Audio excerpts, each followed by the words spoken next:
I got my first car from beer with that burger. I mean, hey, burgers are always better than beer. I told him today. Oh my God. It's all of you. Rick? David, Bruce?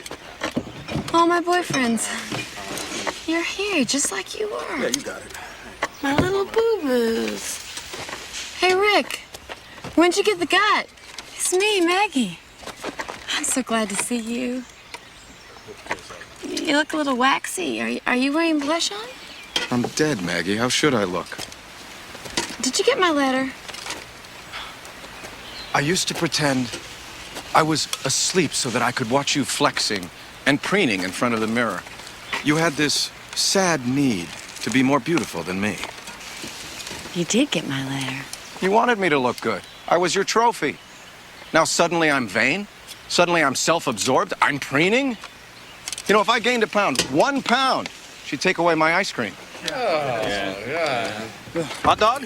Just a sec, Bruce. Rick, I cared about your health. I mean, all those fatty foods. You know you had high cholesterol. And I could just picture your arteries, you know, the plaque building up like layers of paint on an old windowsill. That's my metaphor. Dave, just... Like layers of paint on an old windowsill. That's mine. I wrote that in my book. You did? Yes. Are you sure? Don't play innocent with me. You were always co-opting things I wrote, things I said. Selective memory, O'Connell. Remember what you want to remember. Why bother with the rest? Well, why are you shivering? Why do you think? I froze to death on a glacier. Or have you forgotten that, too? Hey, look, you want this hot dog or not? Yes. No. I don't know. She always had to have it both ways. No, I'm just not hungry. Constant need with that patina of independence. Yeah. She used to go through my pockets at night. Oh, Okay, I mean, I admit it. I wasn't perfect, but, Well, we did have good sex.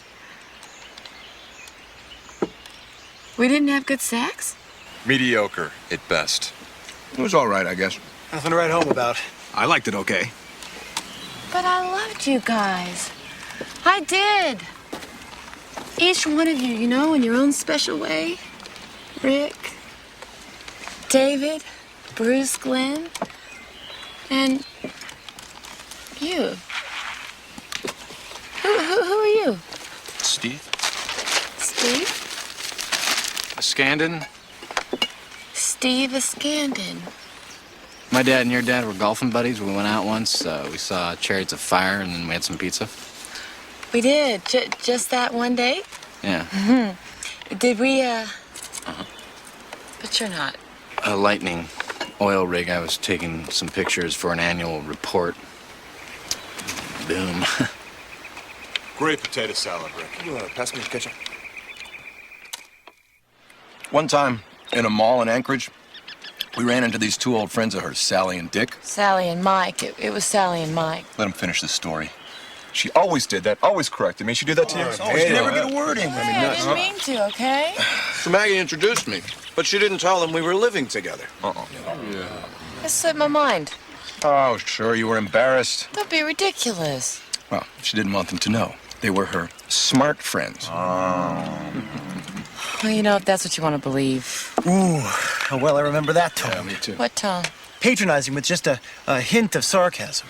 You know, she'd never confront you directly. It was always this approach avoidance thing. You know what I mean? Yeah. You know? Always. I never understood why we were together. I asked her once, and she said, I love you because you make me laugh. No, wait a minute. What's wrong with that? That's a lovely sentiment. She said it to me, too. Yeah, me too. She said it to every Tom, Dick, and Harry that walked through the door. Probably. Why are you doing this to me? Why am I doing this to me? Was there ever an honest moment? I mean, did you mean anything you said? Well, I'm not sure. I don't know. I can't remember. I think selective memory there. Very nice. All right, I'm a horrible person. I'm a horrible, terrible person. You all are so good, and I'm so bad. That's right. Okay. I'll say that sums it up. Guys, come on. No, give it a rest. Fleischman. Oh, God. You didn't kick the bucket, too. Nope. Ed, nice feathers. I'm not saying O'Connell hasn't made a mess of things. I mean, sure, there's denial. Sure, she's late getting started. I mean, 30 years old, she should be able to make a commitment, but she is working on it. Yeah. You tell him. I mean, have a little sympathy. If you would come from the same kind of dysfunctional family where open communications or the honest expression of emotions were shunned like the plague, you'd be nuts too. Hey, lay off Mom and Dad. Hey, they slept in 2 different beds. O'Connell, Who told you that? you did. But I see progress here. I see growth. I don't see her running from something. I see her running to something. You think that? Yeah, sure. Now, right now, I'm going to unzip your trousers and I'm going to pull them down over your hips. I'll try not to get turned on.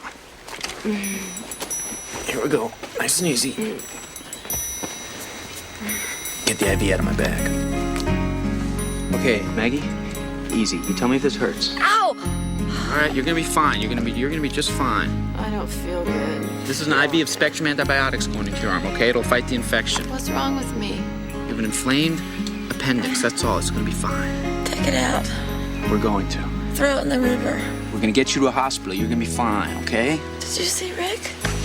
Rick's dead, Maggie. He was squashed by a satellite. Ready? 1, 2, 3.